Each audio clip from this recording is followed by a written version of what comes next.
All right, hi everybody. We're still going to give a few minutes to let people into the presentation today. So we'll probably start right at noon, but we'll still give some time for people to filter in.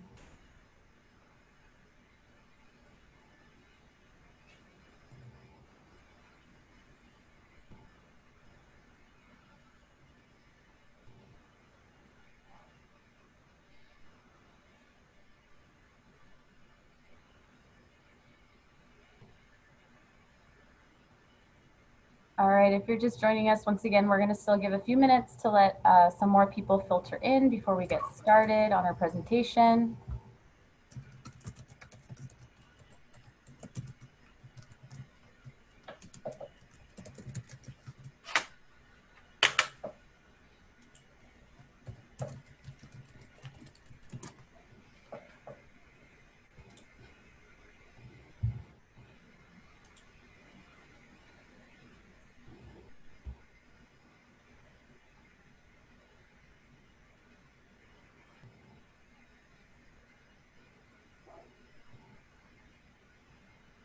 So we have about 1 more minute before we go ahead and get started.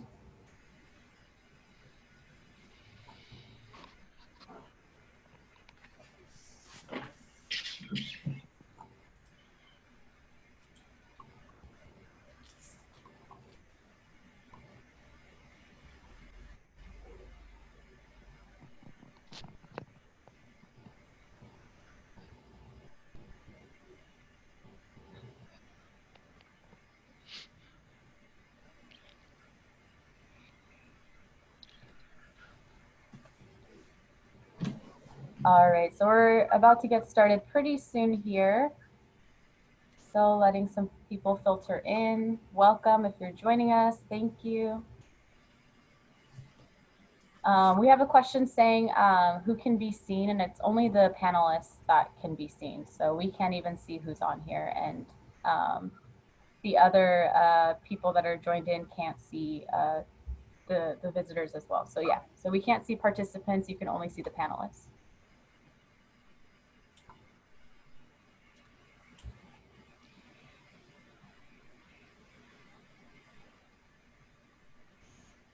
Give it about 1 more minute because I still see some people coming in.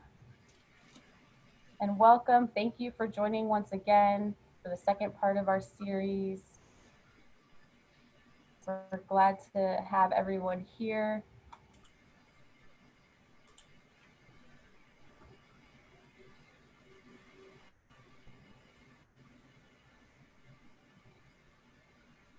All right, so I think we're going to go ahead and get started. So I'm going to hand it off to Katie, and she's going to let you know how everything is going to go with questions and how the presentation is going to run and things like that. So Katie, take it away. Thanks, Justine. Hello, my name is Katie Phillips. I am the Visitor Engagement Coordinator at the History Center. Thank you guys for coming and joining us for our second presentation in the History of San Diego webinar. And a special welcome to our members. Thank you again for your continuing support of the History Center. I do have a couple of things to go over before I hand things over to our presenter. Just so you guys know, we'll be holding questions until the end. We ask that you use the Q&A function. We will be monitoring the chat, but it's easier to keep track of everything. Justine and I will be facilitating for the last 15 minutes. It's currently being live streamed on Facebook Live, and we are going to be uploading it on the History Center YouTube channel as soon as possible. So all of the kind of minutia out of the way, I'm going to hand it over to Barry without further ado. Okay, thank you, Katie. Welcome everyone to this second presentation of a series on the history of our region. First presentation, you might remember, hopefully, had to do with the 400 years of history using the theme of introducing diversity. And now we're going to focus down a bit and talk about the first few years of the beginning of San Diego, and we've titled this Settling the San Diego Mission, and Presidio. And what you're going to hear is uh, a story with a lot of conflict, both emotional and physical, as once again, we're mixing cultures, and the introduction of diversity is often a very difficult time. We're also going to focus in on the interaction between the Spanish clergy, Spanish military, and the native Kumeyaay in the region. So we will start right now. Before we do that, we have to give a shout out to our San Diego History Center that sponsors this series, and thanks them and invites you all to um, come down and visit our archives. Hopefully one day we'll all be open and back to normal, and come and do some research on our fascinating San Diego history. And the person that's responsible for the San Diego History Center is our extraordinary philanthropist, George Marston, who did found the San Diego Historical Society, which is now the History Center. And in the background of this photo, you can see the early years of the Serra Museum at the top of Presidio Hill. Now, how did we find out about many of the facts surrounding Presidio Hill and in its history? And of course, this picture is just one of many taken during a half dozen excavations on the hill. And many of you who live in the area probably saw them digging during the 60s through the 90s, and this is what they were doing, looking at artifacts and in a sense mapping out the original Mission and Presidio site located down the hill from the Serra Museum. We'll start off with the pre-contact era, the pre-Spanish era, time when the native Kumeyaay had no contact at all with what we would call the white man, European. And this is a map that will show you that the several tribes in and around San Diego County, but we'll focus on the Kumeyaay, and the Kumeyaay lived and traded and traveled throughout the region from the coast to the Colorado River and the border of Arizona. It also, the region of the Kumeyaay extended well south of what is now the Mexican border, as far down perhaps as Ensenada. And there are various terms that have been used to refer to the Kumeyaay. The Diegueño, which is the Spanish designation.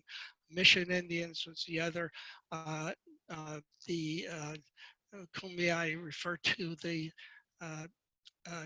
Ipai, which is the northern Kumeyaay, and the Tipai, which is the southern group. The larger, the group taking up the largest geographic area. So we will probably just refer to the natives as Kumeyaay and move forward with that. So they had free reign during this whole area, and they really had free trade, and there was no few impediments, let's put it that way, to their lifestyle. Let's show you the faces of some of the Kumeyaay, and I'd like to illustrate something I didn't do in the first presentation. You note that the years are right in the 20th century here, and often Spanish names, and these derive from names that Spanish gave to Kumeyaay, probably in relationship to when they were baptized and families intermarrying natives and Kumeyaay. So you see a lot of Spanish names associated with Kumeyaay descendants. This would be one of the original names of the Kutakus that this particular individual retained. The other thing you can see, a basket that was probably made by this particular woman, Anita Doro. Here she's preparing the early stages of grain. So the Kumeyaay culture is very spiritual. They relied on messages from nature. God was part of nature, and that the messages of how to live a good life, how to treat one another well, were sent down from the mountains, some of them very sacred mountains like Mount Tecate or Kuchama, and they were transmitted by the prophets and the bands of Kumeyaay to the people. It was also a society that used an oral language. It was not written, but you could see pictures either painted or scratched into rock, and you can see that throughout the county. Only natural resources were available for the Kumeyaay to, in fact, make their weapons, their bows and arrows, to catch animals.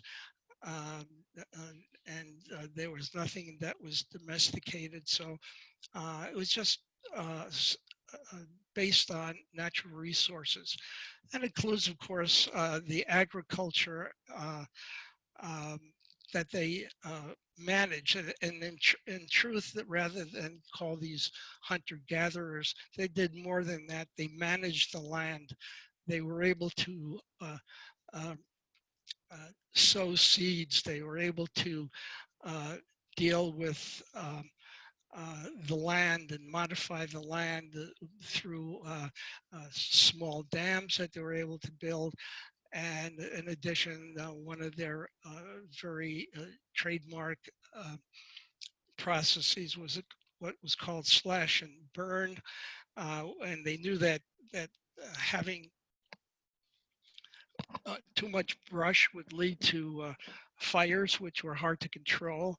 And so they actually burned them back, and in the process was able to control larger fires, and the fact that doing this here actually stimulated growth. And they had what we would refer to as a land stewardship rather than ownership.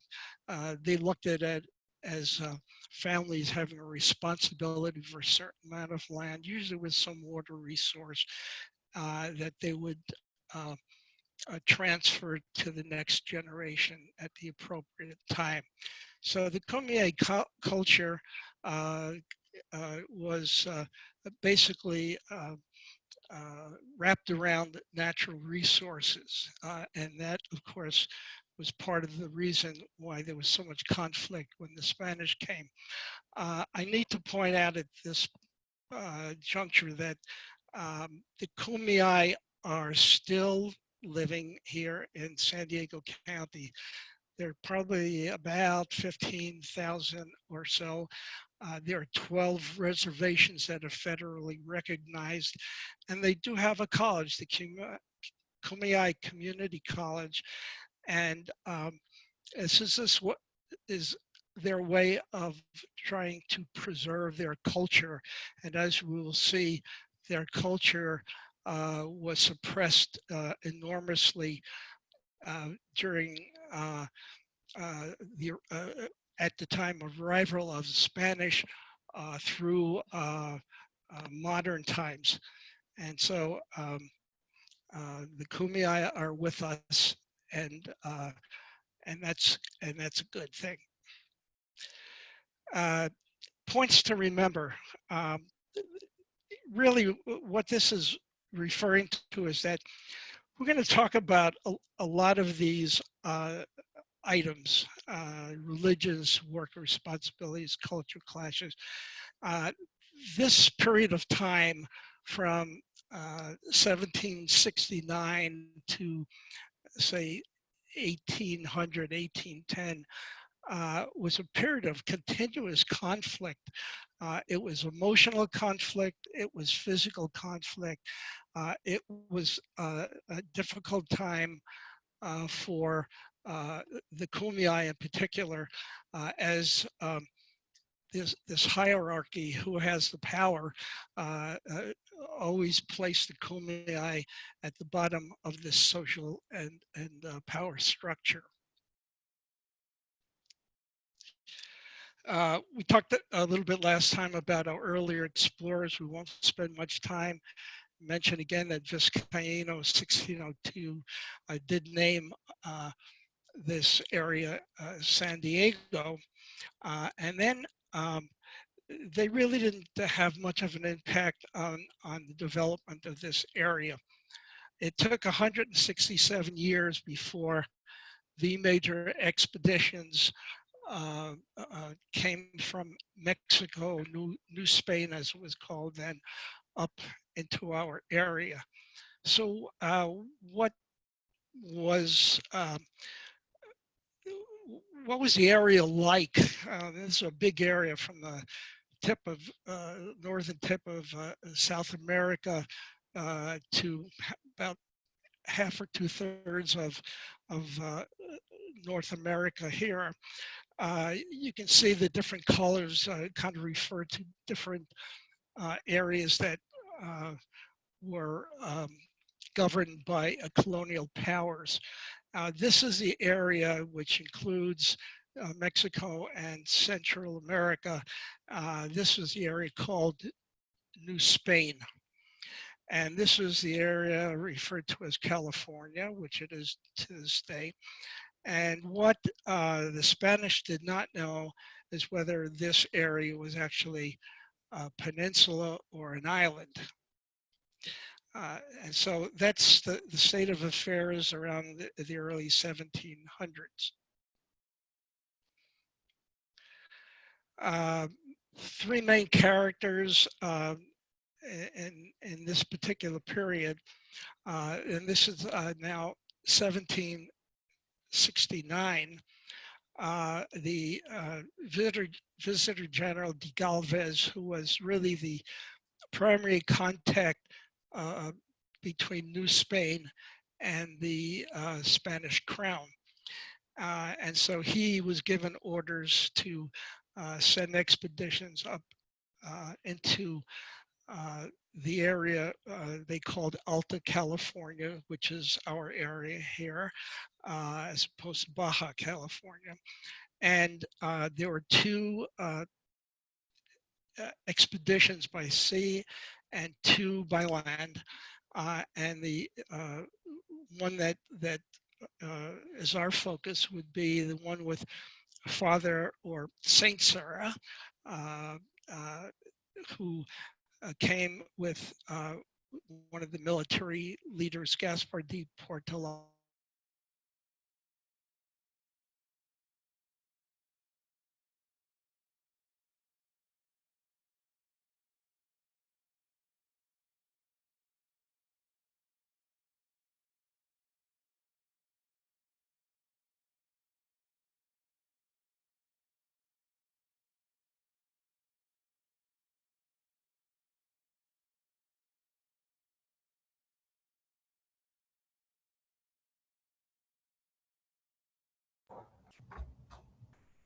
So it looks like Barry froze here. We're going to pause it really quick and we're going to see if he can jump back on. So let's give it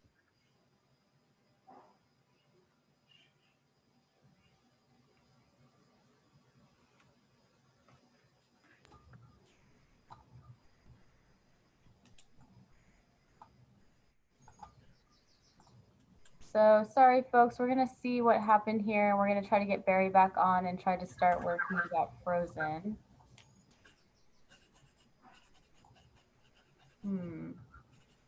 So bear with us for 1 second here.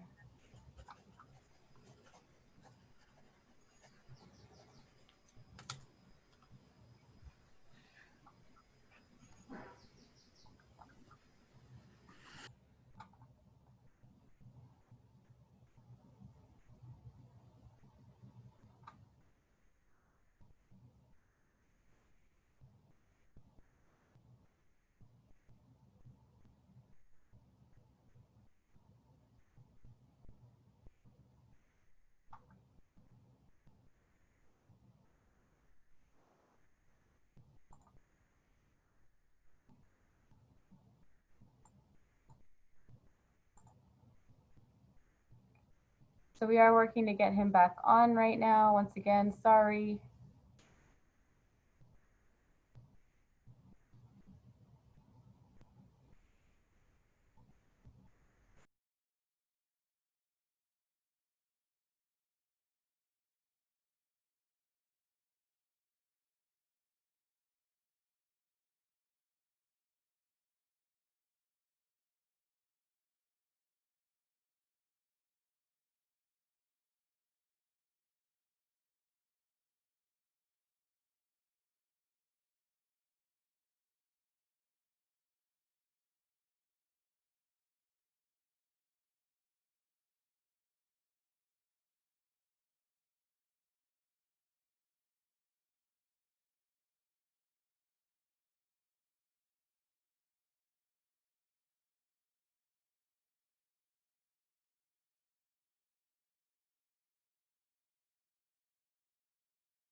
I believe I'm back online.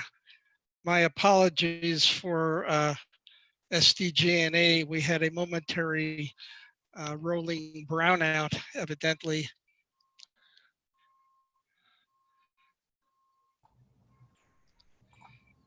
So Barry, if you could go to sharing the Yes. I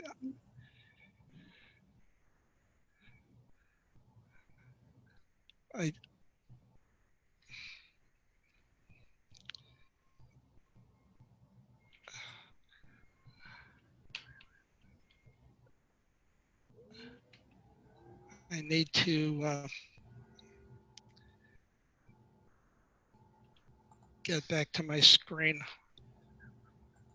I think I'm going to have to join again. One moment, please. Sorry. Thank you for the folks that stayed on. Sorry about the technical difficulties. But I guess this is the new normal now, having to figure out all of these things that might happen. So we're going to wait for Barry to log back on, and we'll continue where we left off.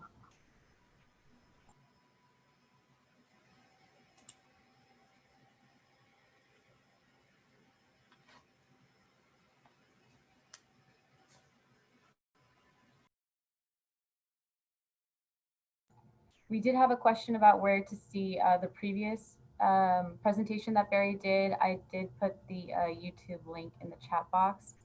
We do have a few videos up on our YouTube if you're interested in watching those. And this will also be uploaded on the YouTube channel as soon as we're done here today, as soon as possible.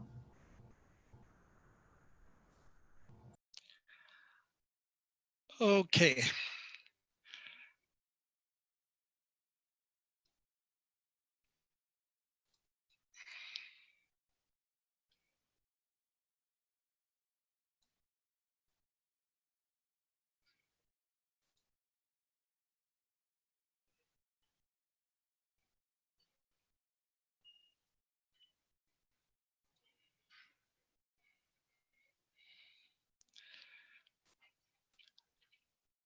Okay, my apologies, folks. The power went off here. I don't recall the last time that's actually happened.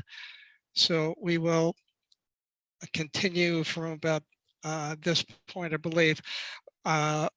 We were talking about the expeditions going north, 2 by land, 2 by sea. And we talked about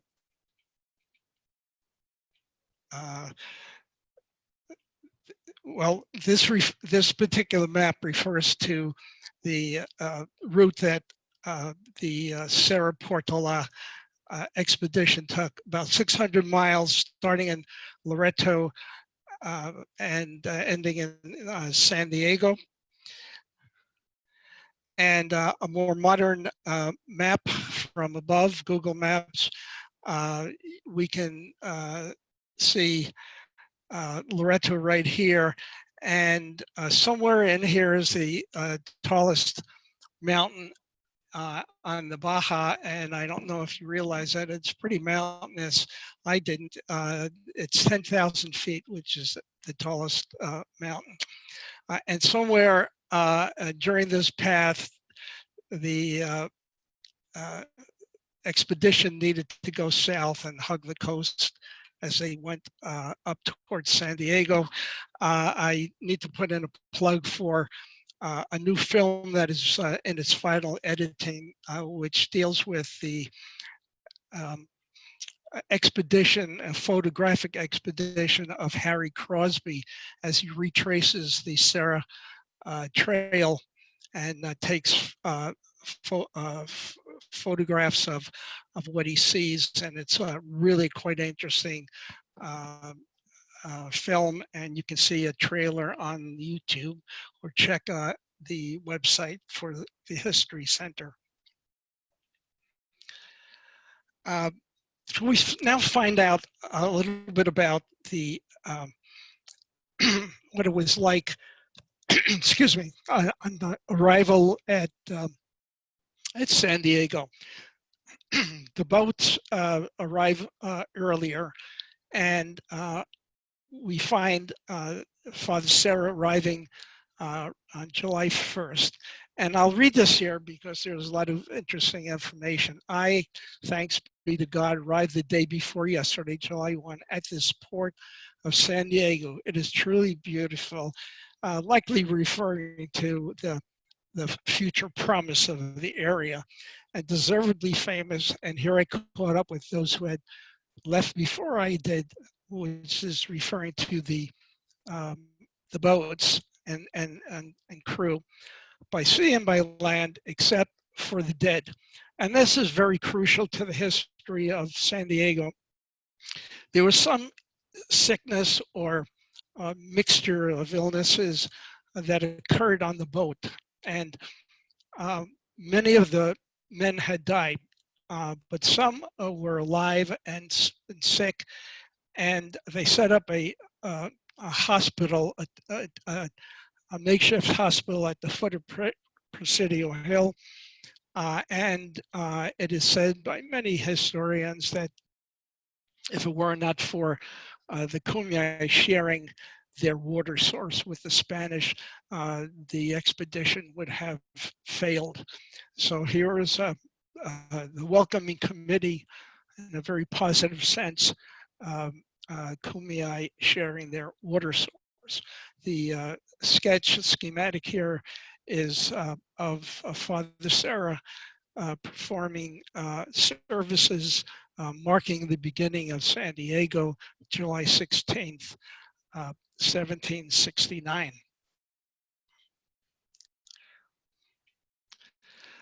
This is what Presidio Hill looked like in the early 1900s. Based on other information, it probably didn't look any better earlier on. Here's some remnants of the Presidio and a palm tree referred to as a Sarah palm. And at the bottom of the hill, somewhere in this area, was where the water source was located. So the Spanish era, which lasted maybe 52 years, was a very impactful time. And as we described what the culture of the Kumeyaay were, look at the contrast here. There was already a hierarchy of people based on intermarriage and where people had come from. And so there were mixtures of Mexicans and Black Africans that had come up as soldiers to this area. Introduction of a new religion and a new agriculture, which was really of tremendous negative impact on the Kumeyaay. This new agriculture required large amounts of land for the cattle farm animals that were introduced here, including the horse. And some good things, they introduced citrus and olive trees to the area. There was now a written language so that documentation could be made, noting that there was likely bias in many of these reports, but this is the situation at the time. The Spanish introduced metal and adobe as a building material, and unintended consequence, diseases which decimated the native population over the decades dramatically. And so as that slide of points to remember, these were all pretty much areas of conflict of one sort or another as the Spanish started settling in. Okay, now we talk about, we jump seemingly to the mission relocates, excuse me, without even talking much about the mission itself. Interesting, the mission was located right inside the Presidio, and we'll see what that looked like later on in the presentation. That was unusual, and one of the reasons that led to relocation. The the mission was trying to convert Kumeyaay, and so there were Kumeyaay that were in that area, both men and women. And over the first 5 years or so of the Presidio and the mission, there was a lot of conflict between the Padres and the military as to who governs what. And during this process, some really bad things happened. Uh, Probably the worst things that were going on with the soldiers were molesting and raping the Kumeyaay women who were there because of the mission. And so in part, this is a reason why the Padres wanted to move away from the Presidio. And so one of the other reasons was there's a larger population where they wanted to go to that would be more amenable to conversion. They needed a more reliable water source because as they tried to grow crops near Presidio Hill, some years there was water and some years not, and they couldn't guess right most of the time. And so they thought moving closer or up the river might be more helpful. And so they did, and they moved to its present location just north of the San Diego River in the Mission Gorge, Friars Road area. Um, so it took about a year or so to build the mission, and pretty quickly the mission was destroyed in 1775 by Kumeyaay bands getting together and literally destroyed the mission, killing the senior Padre Luis Jaime and a couple of other white individuals. There were barely, maybe less than 10 able-bodied men to protect the mission at that point, with hundreds of Indians, according to the reports, raiding the mission. So mission was eventually rebuilt. And the issue with the raid was likely related to distrust of the Spanish invading their territories, distrust of the conversion process and things of that nature. And this is kind of a plug for one of our later presentations. Eventually, about 30 years later, from the time they moved, 40 years, decided to build a dam, which is known as Mission Dam, up in Mission Trails Regional Park, and an aqueduct 6 miles long. It took about 8 years or so, but because of the period of time from the time they moved to the time they built the dam, it really suggests that the variability of water was some years are really good, some years not very good. And finally they decided sort of towards the end of the Spanish period, actually, that they would build a dam. So let's go back to the important event, the raiding and the destruction of the mission.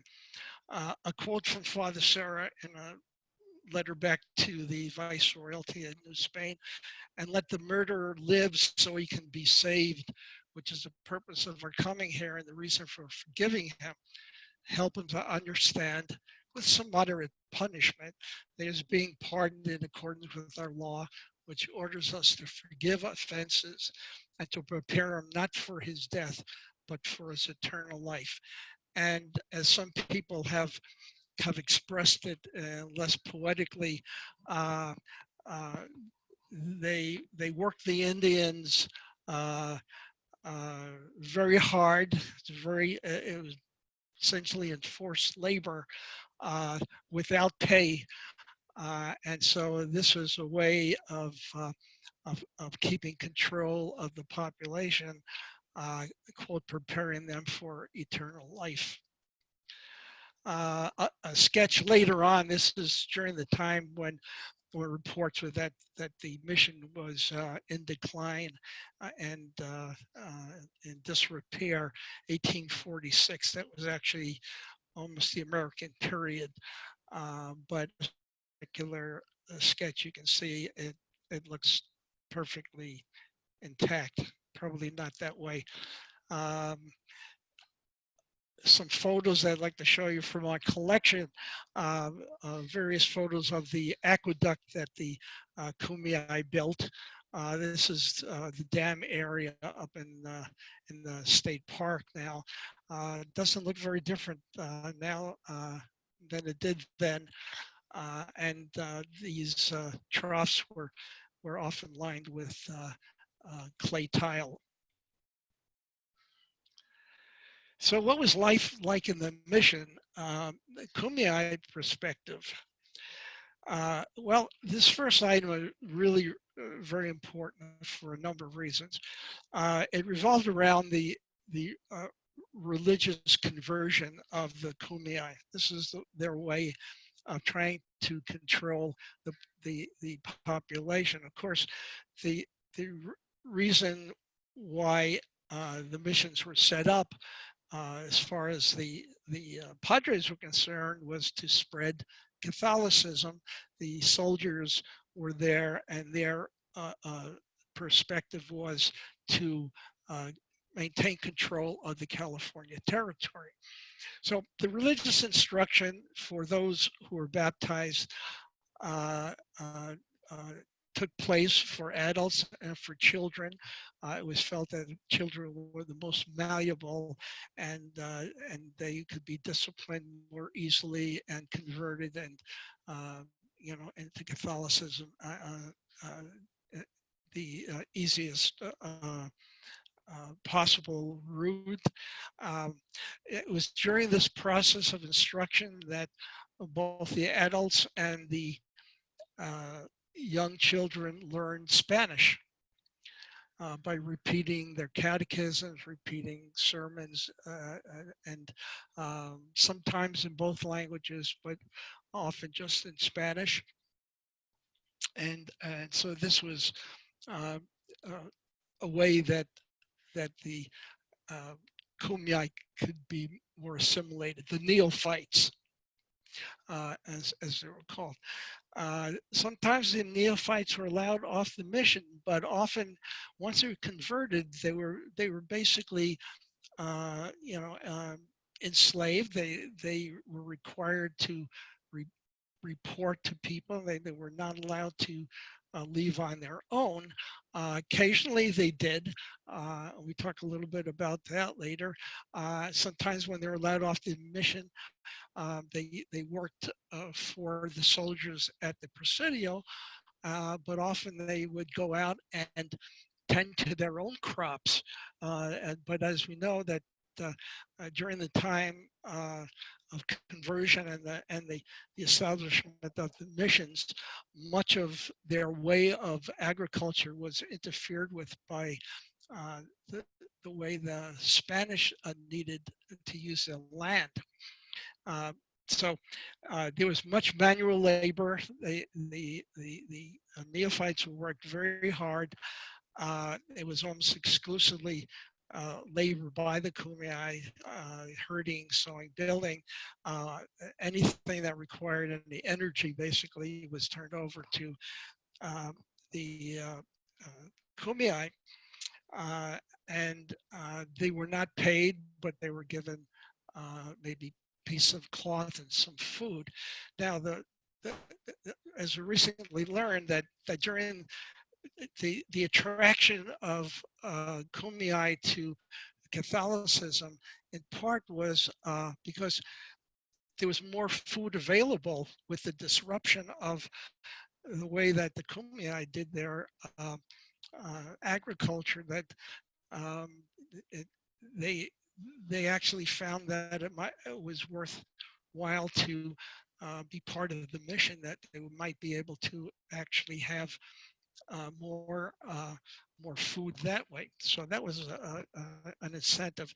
They learned trades such as weaving and leatherworking, and that was very helpful. So this was something that was very important, especially going forward as the Kumeyaay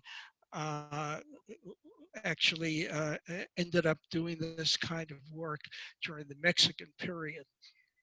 So much of the work was done by peace quotas, and some of the work was gender-based, and as part of this societal hierarchy, the type of work, whether you're a soldier or a laborer, played into the building of this hierarchy, with the soldiers near the top and the Kumeyaay near the bottom, because they were the laborers. So that's kind of what it was like on the mission. It was not a lot of fun for the neophytes. So let's see how that kind of intertwines with the Presidio. This is a map of 1820 by a general, Spanish general. It was only discovered in the 1970s. So during the excavations period of the 60s through the 90s, during part of that, they did not have this map, and so had to put pieces together from what they discovered during the excavations. The map was written in a old form of Spanish, which needed some experts to be able to interpret, so they knew what was located where. But this was quite a document. So here, finally, we get to see the Presidio San Diego de Alcalá, named after Saint Didacus of Alcalá. Now, based on the excavations and the maps, this is a kind of a model of what the Presidio looked like. Just for orientation, here's the Serra Museum up the hill. So that's to the east. Here's the south, west, and here is the area where the chapel was located, the original site of the mission chapel, the original mission chapel, and several other chapels that were built. So this was around 1790 or so that this model was based on. Commandant's home and barracks over here, and storage areas, and a stable. The stable was up here. So you have 7 seconds to answer the question, why were the stables outside the wall and over here? You don't have to send it in through the chat. You can just guess at it, and I will tell you the answer if you haven't gotten it. The wind blows up in this direction. So in fact, they put the corral stables upwind, just for the aroma. And so right now, you can see nothing at the site on Presidio Hill. These were all adobe buildings that all just disappeared into dust, literally. And what was left over became parts of buildings down in Old Town, which is down in this area. This is the entrance to the Presidio, which is down on the west side. What you can see now is a cross in this location, which is built from a leftover brick that was killed, dried, and reinforced so that it became modern brick, but left over from the ruins of the Presidio. And this cross was for the 200th anniversary of Father Serra's birth. This was 1913. There are little bumps in this particular area that you can see when you go out to visit the site, and that's the excavation site of the chapels, which were then backfilled as the only way that they could figure out how to preserve the structures, walls of the chapel and other structures that were still intact.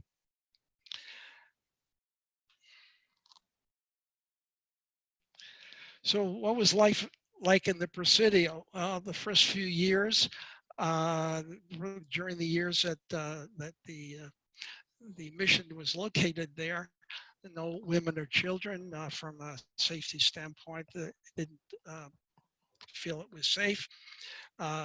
Eventually, men and women did share all the activities. The Kumeyaay neophytes did from the mission did work for soldiers for meager food and clothing. Never got paid for this here. There were overt contracts. These were contracts that the Padres put in place, and they engaged in negotiating the cost of this labor. But they got the money, the neophytes got a little bit of food and clothing. And then there were also covert contracts that the Kumeyaay would leave the mission, perhaps secretly, would go down to the Presidio and work for soldiers for probably not getting no pay, probably once again for some items that were used to them, and that's how that interaction occurred. So the Kumeyaay were basically the laborers, as we suggested before, and they continued to work both at the mission and at the Presidio. Children started working about 5 years old, doing obviously just small chores, and they did go to school for brief periods of time during the day and learned especially arithmetic and likely Spanish as well. The last item was really the most important one. Food was always scarce, always a point of conflict. We indicated that part of the reason that Kumeyaay wanted to join the mission was that they would get some food. The mission would raise some crops and animals for food. Still in all, food in the early years was very scarce.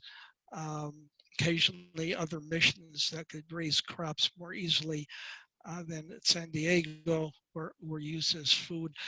The part of the reason during the years was that there was a policy of mercantilism. In other words, the Spanish only dealt with Spanish ships. So when a Spanish ship came into port, they had food and items. When the Spanish, when there was no Spanish ship or the ship came late, they had to wait for it, and so their resources were limited. So life in the Presidio was really fairly difficult. There were often many of the soldiers were off patrolling the area, maybe as far north as Los Angeles, and they also delivered mail. So in terms of protection, maybe not a lot of it was needed, but In the first few years, there weren't many soldiers in the fort at any rate.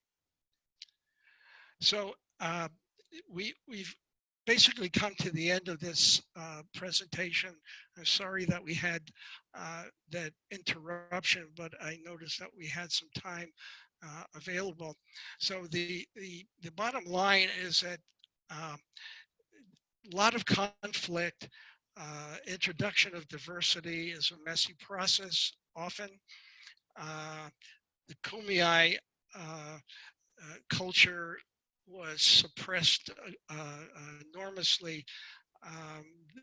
As I mentioned, they are now trying to build a network to popularize and to bring back some of the cultural aspects of their society. And this was really a time of conflict, and it wasn't to abate very much as far as the Kumeyaay were concerned until modern times. And so I will leave the presentation at this point, and sorry for once again the interruption in service. We'll try and make it up at another time. And if you have any questions, I'll be glad to answer them, with a plug that the next presentation, which will be on October 13th, Tuesday, was erroneously titled in the on the website. It will be about the development of Old Town, and this is a picture of the earliest photograph taken of Old Town. So thanks very much for your attention, and I'll be glad to answer questions. All right, everybody. Thank you, Barry, and thanks everyone for joining us. We do have a number of questions. The first one I saw was actually in the chat from Al Mazur, and the question was, where does the name California come from? I congratulate you for asking that question. In the 6 years that I've been volunteering at the San Diego History Center, no one has ever asked that question in any tour, any presentation, anything. And I won't be flip and say I don't know. There are some theories. California might be named after an island called Calafia, which appears in Spanish literature. Also, if you break up the word California into two parts, you get Cali and Fornia, Forno, which means hot oven. So that's another theory as to the name California. That's all I'm aware of, but thank you very much. Maybe this will stimulate others to look into that. All right, our next two questions come from Marie A. Her first question was the dam and aqueduct constructed by the Army Corps of Engineers? And if not, what organization of engineers built it? Which aqueduct now? I assume the Mission Aqueduct. Oh, the Mission Aqueduct was built by the Kumeyaay in the early 1800s. Yeah, I mean, it had nothing to do with government. It was done by under the control of the Mission Padres, but the labor was done entirely by the Kumeyaay. And then her next question was, were the horse stables positioned there because it caused less strain on the horses or because of drainage? And I do believe you said something also about the smell. Yeah, I mean, it's a question that we would ask the third and fourth graders on our tours. why the stables were there. And the story that I get is that basically it was to keep the aroma uphill, and that's long and the short of the answer. All right. Louise Russell did have a comment, not necessarily a question, about the treatment of the Kumeyaay. You mentioned it in your presentation, but it was not necessarily documented. And she does raise a very interesting and valid point about putting things in print. I believe that the text version of all this will be available, or it is at least downloadable. So I think we might be able to attach it, but I'll have to speak with somebody in the marketing department before I can give you any sort of definitive answer on that. But yes, thank you, Louise, for bringing that point up. The next question is from Marilyn Riley. How long did it take to get mail from Europe? I can't answer that. Mail from Europe. Well, the boats would travel. I mean, there were probably a couple of routes from Spain through the Caribbean, then across land into New Spain. And I guess the other way of travel would be to go around South America and up the west coast of California. So that trip probably was, I would guess, somewhere around 8 months to move a ship from Europe around the southern tip of South America up to California.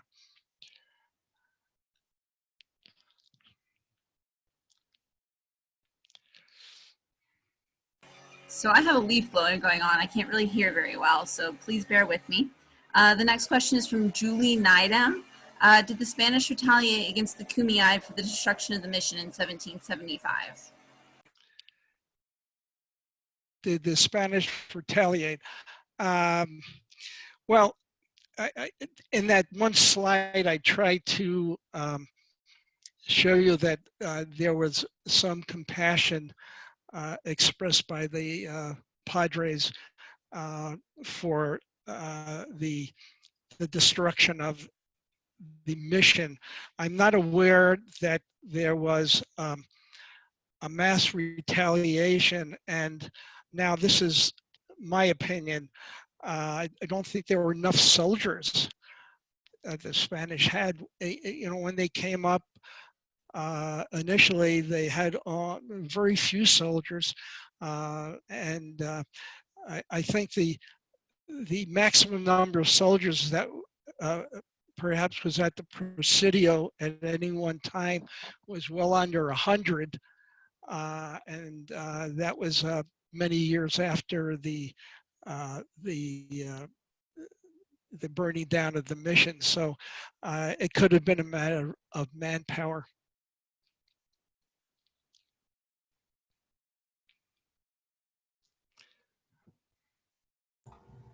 Okay, so I'm going through here. The next question is, were the styles of architecture for missions consistent across California? What elements in the San Diego mission can be found in other missions? I'm sure that's the case.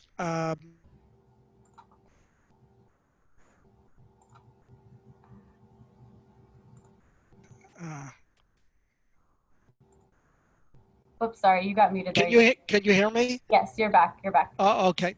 There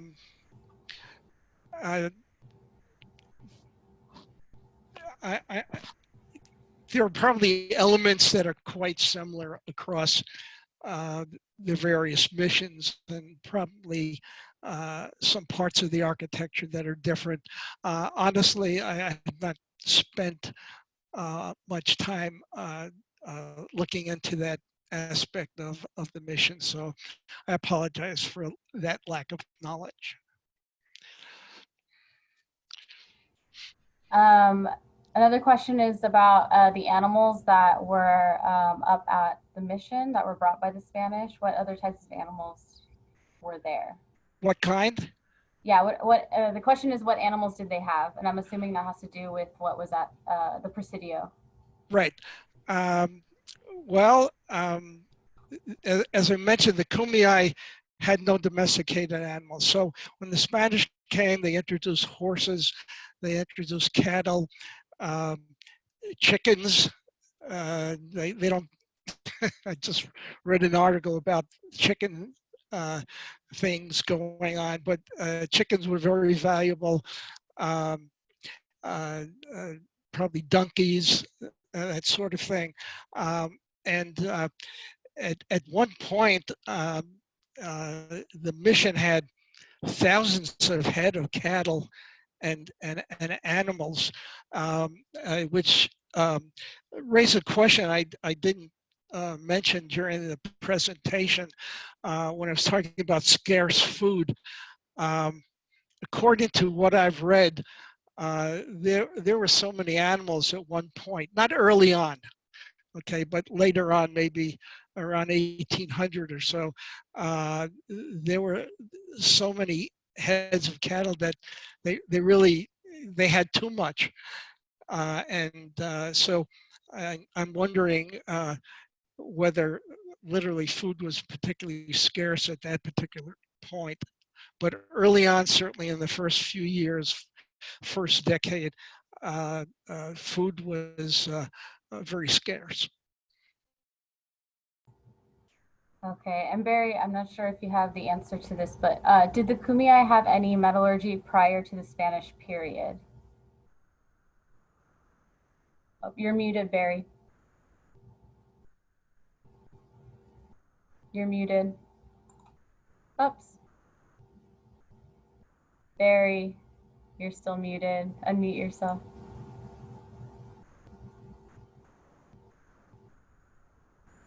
So Barry is muted. But as far as I know, we really don't see any metal artifacts prior to the Spanish coming to San Diego. We do see a lot of obsidian that was being worked with, but not necessarily any types of metal. And Barry, you're still muted, just FYI. The next question, can you speak about how the History Center is working with San Diego to help make reparations to the Kumeyaay? That's something that I can try to work on. I don't know if anyone here or on the meeting has had the opportunity to try to check out the renovations to the Sarah Museum. We updated the gallery, and we actually have, it's interesting because we have a lot of interactives now and a lot of videos on the different perspectives of the Presidio, from the Kumeyaay perspective, from the perspective of descendants of the Kumeyaay, and also descendants of from some of the people that used to live in the Presidio as well. As far as reparations, I personally can't answer to that, but it's something that we're talking about, especially working more with the Kumeyaay community and helping share their story. And I don't know, Barry, if you have anything to add to that. No, I don't have anything to add there. So we're going to try to get through these questions. Thank you if you've stayed on with us. We're going to try to make it through it here. What does Presidio mean, and why is there another in San Francisco as well as Monterey? Are they different or similar in architectural styles?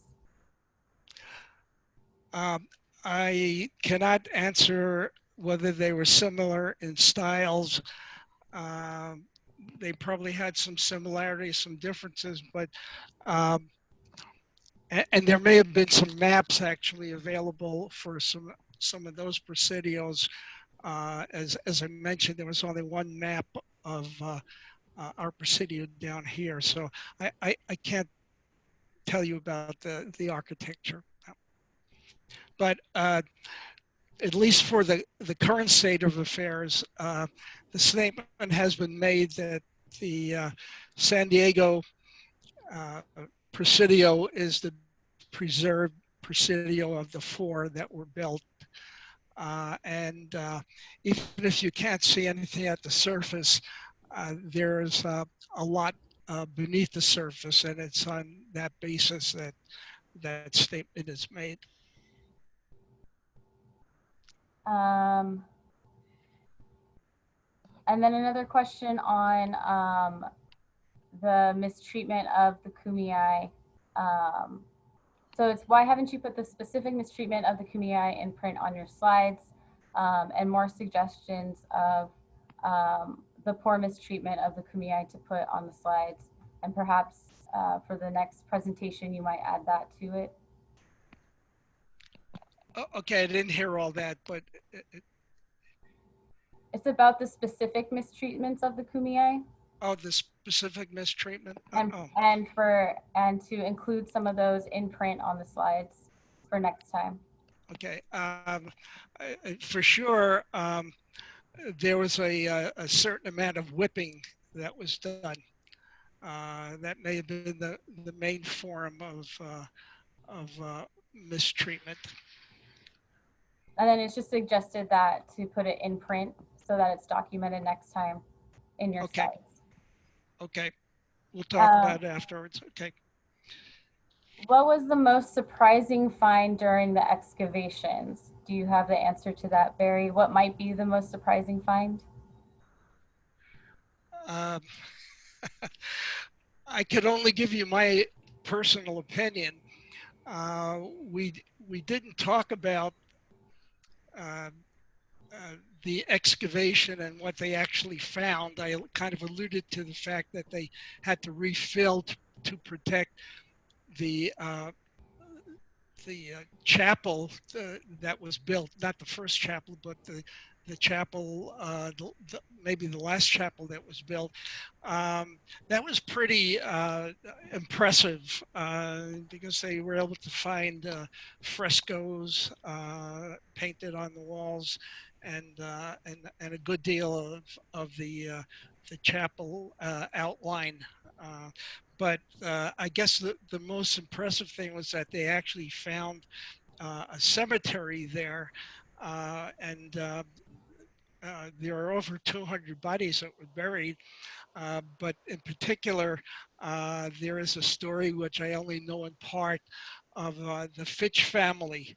Henry Fitch was one of the first Americans to come to this area and stay, and became a Mexican citizen in the probably the 1830s, and he was buried there, and they actually found his casket when they did the excavations, as well as I believe one of his daughters.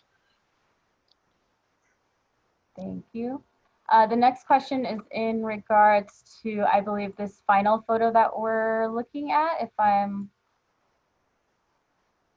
correct. So maybe it's the last photo. What direction is the final photo looking? Across Mission Valley to the north or uphill to the east? That's right. Yes. In fact, in the background is the San Diego River. That's how close it was to Old Town. Yes, I believe that's looking north. The area, just to give you a little bit of orientation, if I can find my, here we go. This is the Estudio estate that's open to the public. This is the flagpole that's still there. And this is the information area. It's the Robinson Rose building. And so I believe that's northish. Anybody there to say no? Do you know of any famous people who came to the mission or San Diego Presidio that are known in the historical records? For instance, the Murrieta brothers or any other historical figures. Is that something that you know, Barry? Historical figures that came to the Presidio? Or the mission?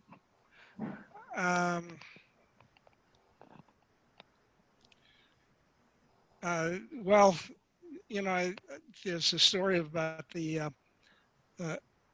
the Patty family that was incarcerated.